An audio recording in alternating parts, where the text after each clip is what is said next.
Hi, everyone.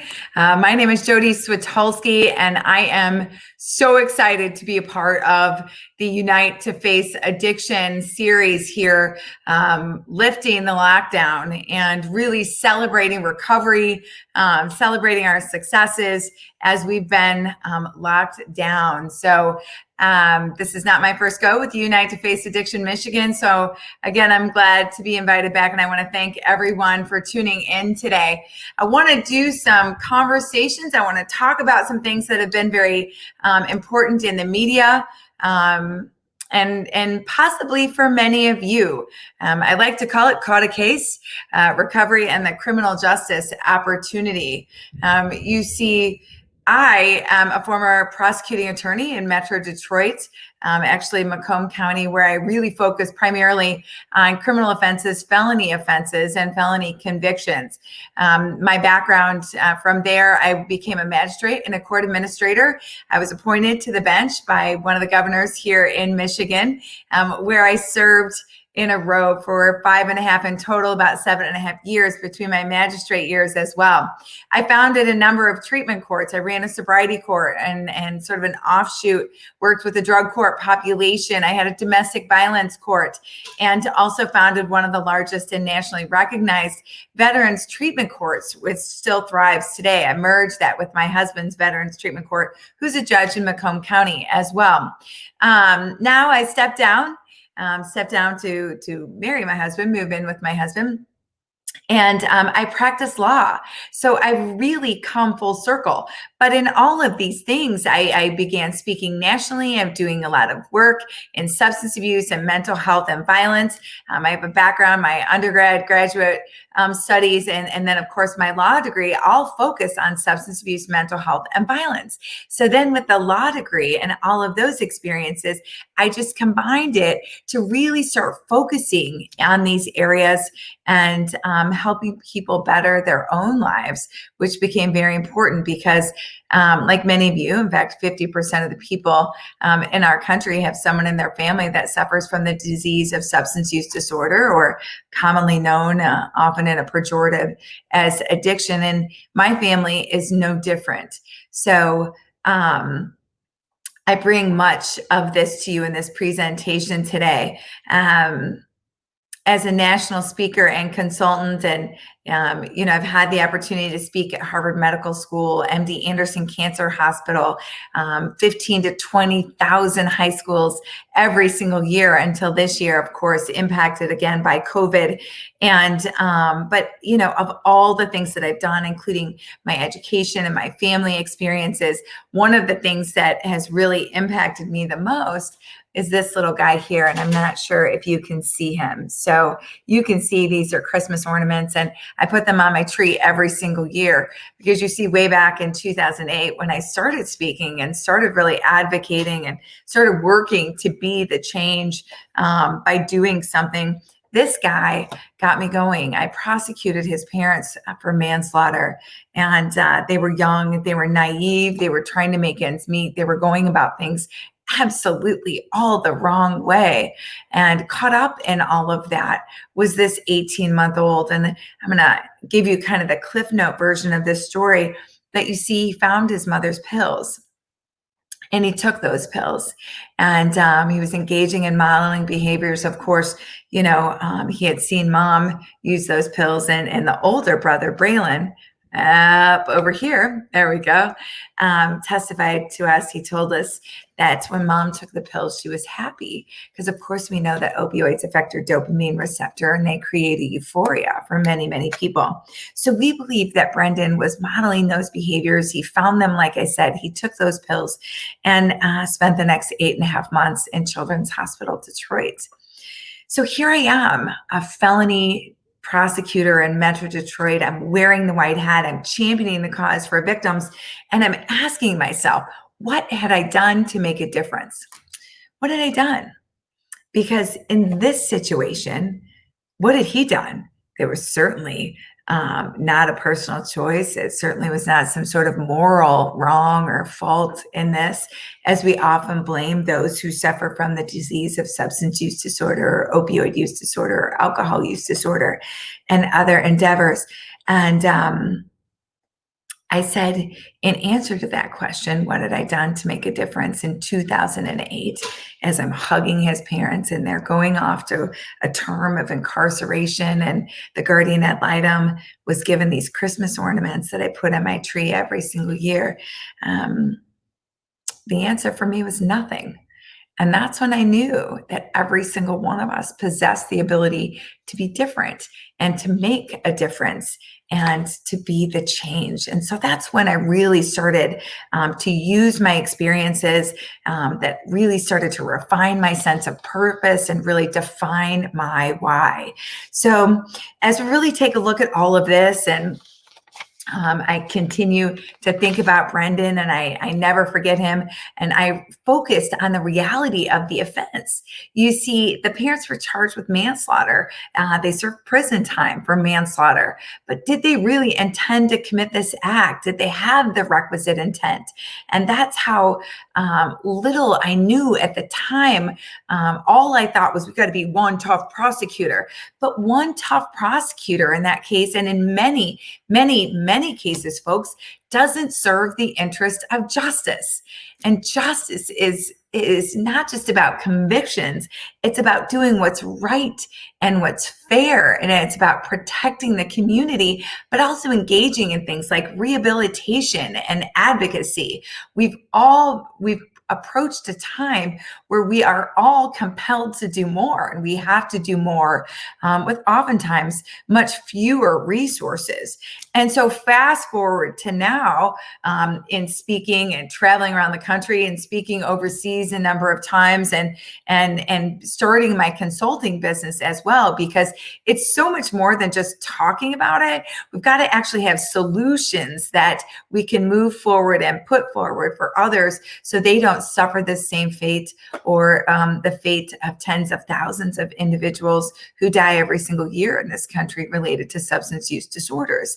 And so I never, ever in my life dreamed, ever did I dream that I would actually be a defense attorney, let alone a successful defense attorney. I don't represent criminals after all. And that's where the paradigm shift really occurred for me. And that's what I submit to you today. We all need to shift that paradigm, because we're all thinking, or many of us, most of us, whether you're suffering, well, there's nothing I can do. I caught another case. I'm going to jail. Whether you're the prosecutor, you're one tough prosecutor, you're going to put them in jail, you're going to hold them accountable, where we see crime rates skyrocket, incarceration rates skyrocket, substance use deaths are increasing despite our best efforts. And I really began to take everything that I know and look at the criminal justice system. Because one thing that I learned, of the many things that I learned in running a therapeutic treatment court, is that these are individuals who came to this situation, who walked down that path many times, not asking for it. I can't think of a single individual who said, Judge, I woke up one morning when I was about 12 years old and I decided that I was going to become a heroin addict. It doesn't happen. And again, forgive the pejorative, but these are the terms, these are the deprecating self-thoughts that we hear. These are the things and the negative stereotypes that we hear in our country and on the news and from other members of the criminal justice system that infiltrate those negative thoughts. But I want to submit to each and every one of you that, believe it or not, getting a case, being involved in the criminal justice system is an opportunity for change. It's an opportunity for you to change. It's an opportunity for judges to change. It's an opportunity for prosecutors and law enforcement. It's not about shutting down law enforcement. It's about changing the way we do things that are evidence-based and that are successful.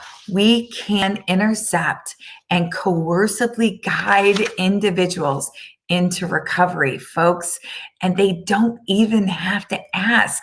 That's the great thing about it, because we know that when people use substances, it impacts that frontal lobe. That's the judgment zone of our brain. That's the emergency brake. You ever had a conversation with someone in full-blown addiction or substance use disorder? I know because I have family members. I know because I've talked with them as a member of a drug treatment court team and in other avenues, and working in mental health and substance abuse centers. You leave that conversation thinking, what just happened? And at some point, the drug controls. So in the criminal justice system, in order to get involved, it's really very simple. You just get arrested. And then we put the right systems in place and we take it from there.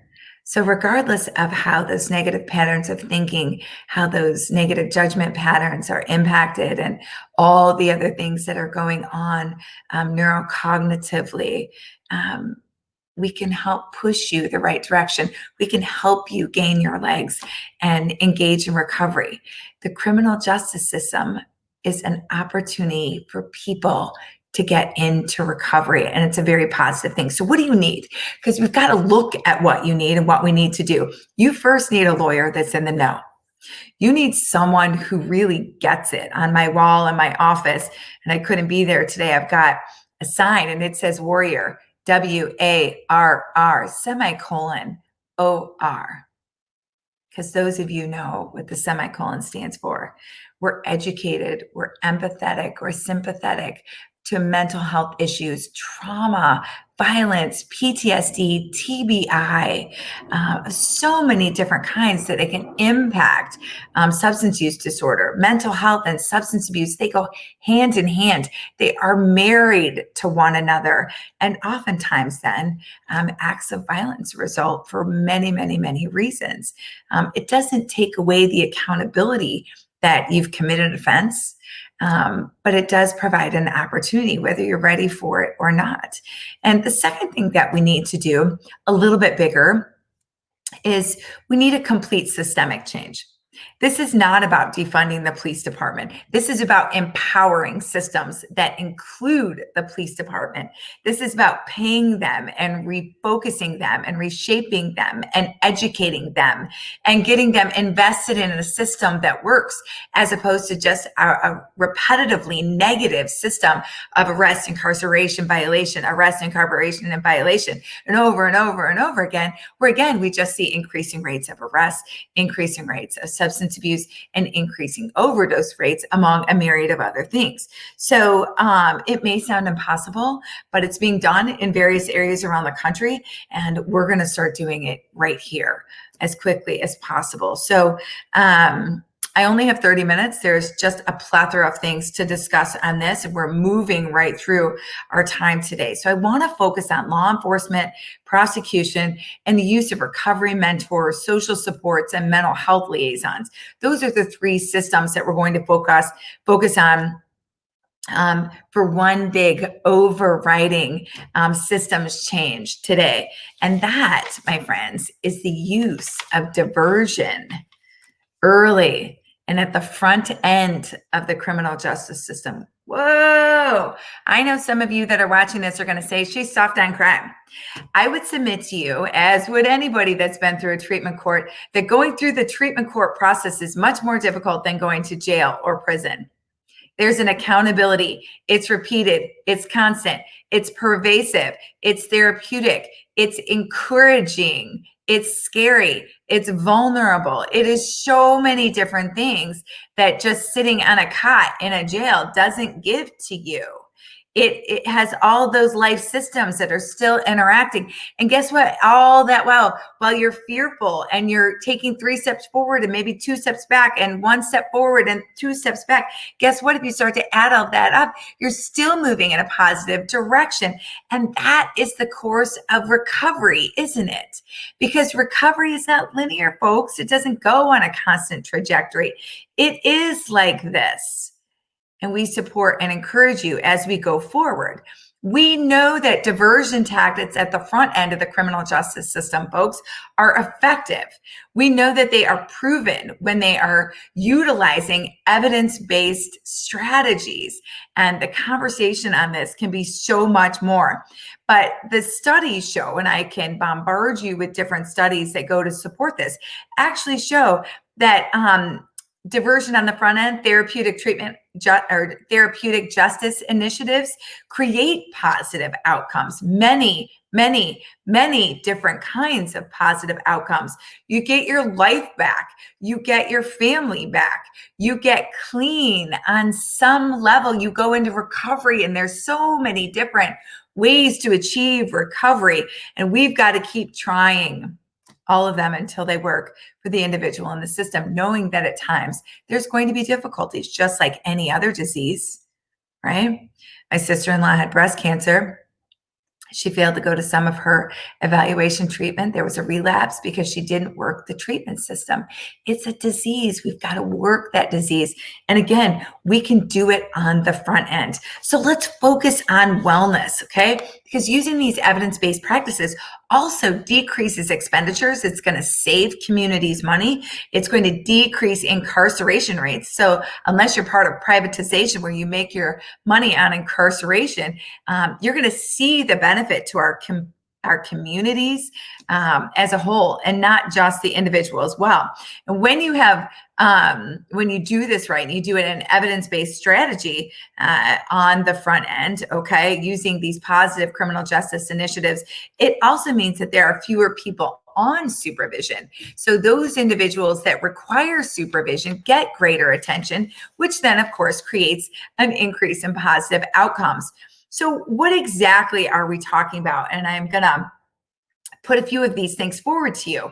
One, and as we press for this and as we work for this, because you are powerful, you possess the ability to really make change. Together, we are even stronger. The recovery community, the recovery advocacy individuals, groups like Unite to Face Addiction, when we put it all together, we can press for better legislation that is going to create better outcomes for individuals who are suffering and find themselves in the criminal justice system. So the first thing we have to do is we have to enact alternatives to arrest, incarceration, and supervision. We see a little bit of this happening in communities throughout our state and throughout those countries.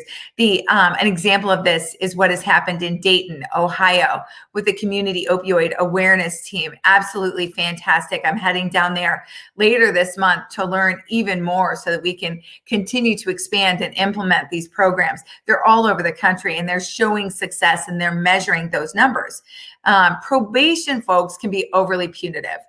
Not everyone is appropriate for probation, but guess what the issue is there? Again, we've got to shift the paradigm in the way that we think about this.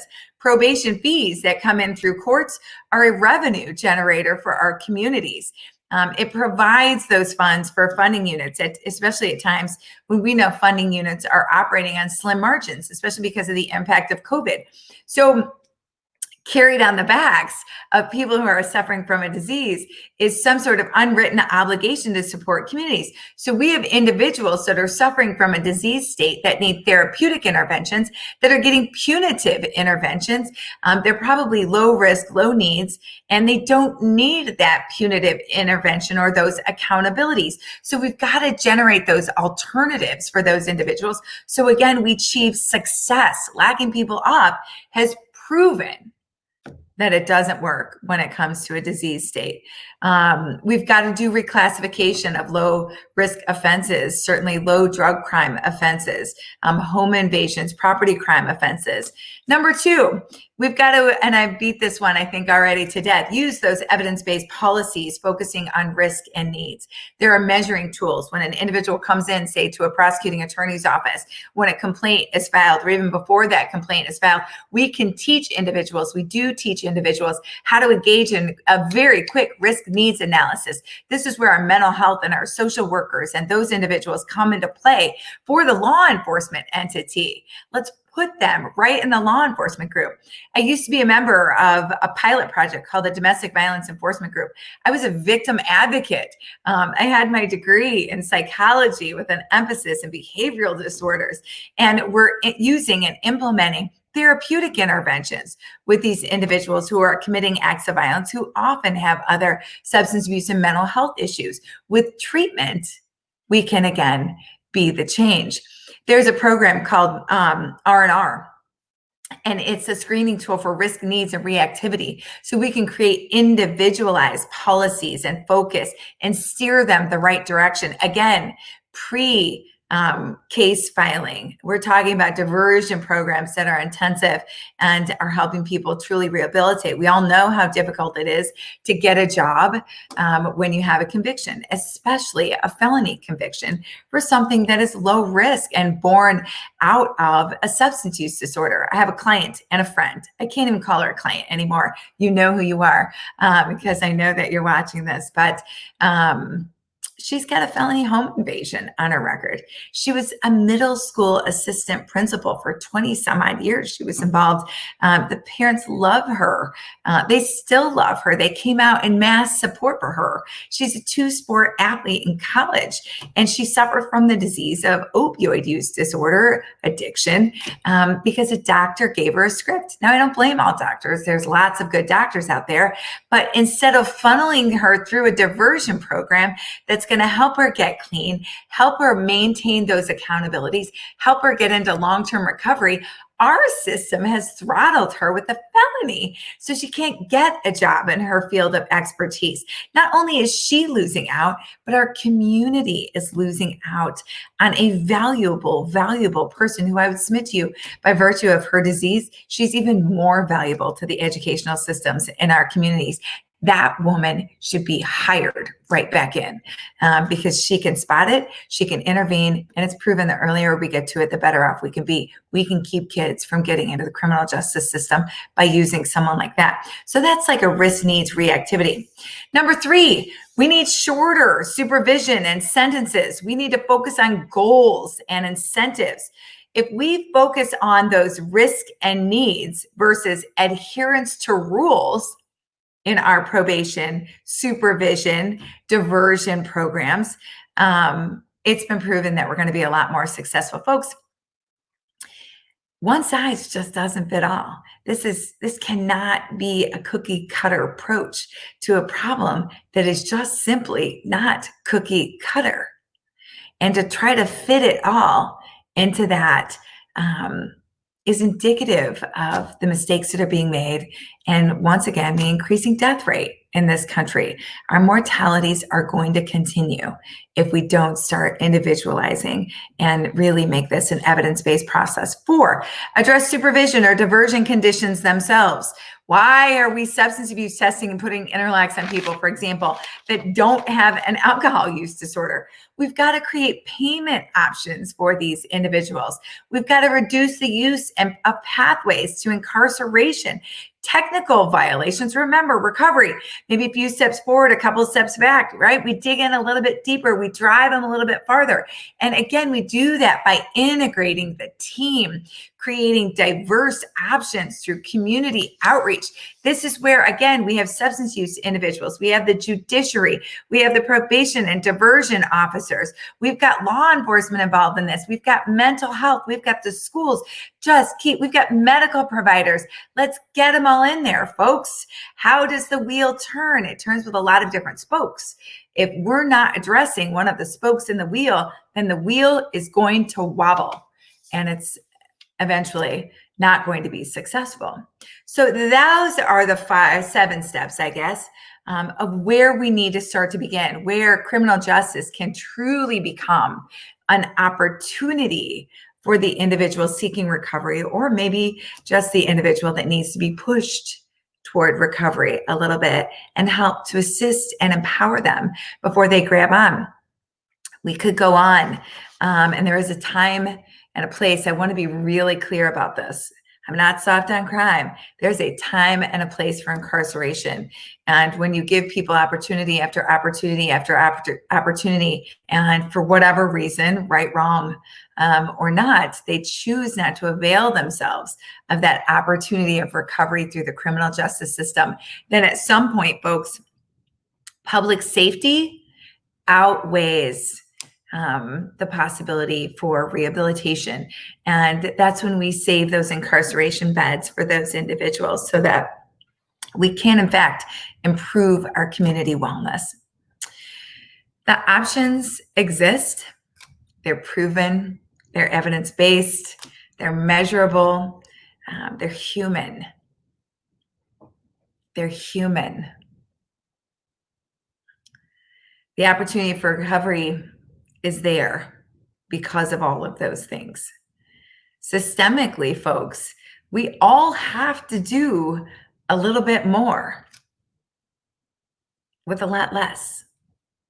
I'm not afraid of that.